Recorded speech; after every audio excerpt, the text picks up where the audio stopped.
Sahabat lovers, yuk kembali lagi kita simak berita dari Indra Bekti. Pantas aja kekurangan dana hingga minta sumbangan. Indra Bekti sering habiskan uang untuk hal ini. Akhirnya terjawab sudah kenapa Indra Bekti yang sedang dirawat di rumah sakit justru meminta sumbangan dari orang lain. Indra Bekti yang selama ini terlihat energik dan penuh semangat ketika membawakan program acara di TV, sekarang terbaring tak berdaya di rumah setelah pembuluh darah di kepalanya pecah. Walaupun sudah sadarkan diri, namun kondisi Indra Bekti masih belum dikatakan stabil dan masih membutuhkan perawatan intensif. Aldila jelita yang tak mengira suaminya akan masuk rumah sakit merasa syok dan tak mengira kenapa kejadiannya begitu mendadak sehingga dia membuka penggalangan dana untuk biaya rumah sakit. Tepat pada hari ulang tahunnya ke-45 tahun pada 28 Desember 2022, Indra Bekti harus mendapati dirinya dioperasi setelah terjangkit penyakit hipertensi akibat kelelahan dalam bekerja atau overtime lembur. Sering terlihat ceria saat menjadi host. Siapa yang menyangka jika Indra Bekti selama ini mengidap penyakit tertentu? Kala itu Indi Baren beserta teman-teman lainnya ingin memberikan kejutan untuk Indra Bekti yang sedang berulang tahun, tapi alangkah terkejutnya ketika melihat temannya pingsan di kamar mandi.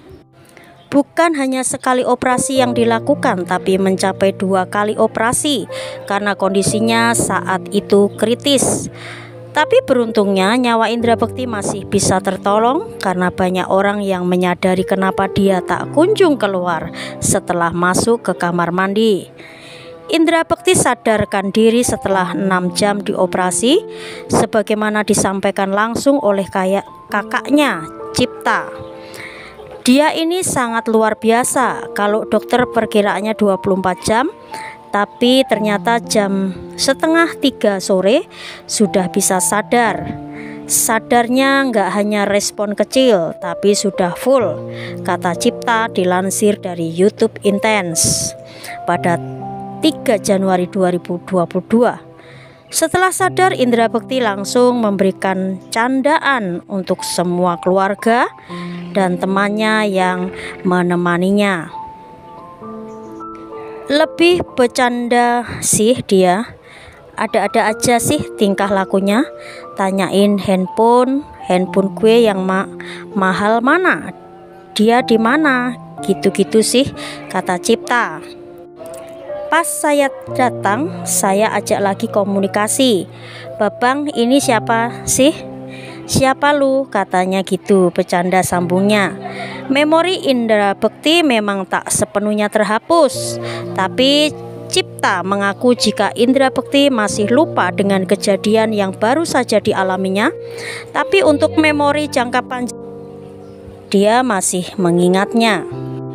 Pertama yang saya tahu, katanya dia ngomong bunda. Bunda ada di mana? Berarti Bunda Dila, ya istrinya. Dia nggak tanya kayak bang gue kenapa ya, nggak. Dia nggak mau kelihatan kalau dia sakit, lanjutnya. Akibat biaya yang membengkak inilah Aldila jelita menjadi membuka penggalangan dana dan berharap kerabat bisa membantu pemulihan Indra Bekti. Sehingga ada tulisan tudingan, benarkah mereka takut jatuh miskin hingga meminta dana dari orang lain. Tapi kini terkuak alasan sebenarnya jika penghasilan Indra Bekti selama ini digunakan untuk biaya kontrol ke rumah sakit dan kebutuhan rumah tangga lainnya. Ya sahabat lovers, itulah berita dari Indra Bekti yang sudah membaik kondisinya, namun dia juga menguras dana yang tidak sedikit. Ya sahabat lovers, kita doakan supaya Indra Bekti dapat teratasi segala penyakitnya dan juga dana-dana yang diperlukan atau dibutuhkannya. Sahabat lovers, jangan lupa memberikan like, komen, subscribe, dan share berita ini agar kami semakin memberikan berita-berita yang terupdate dan menarik. Terima kasih.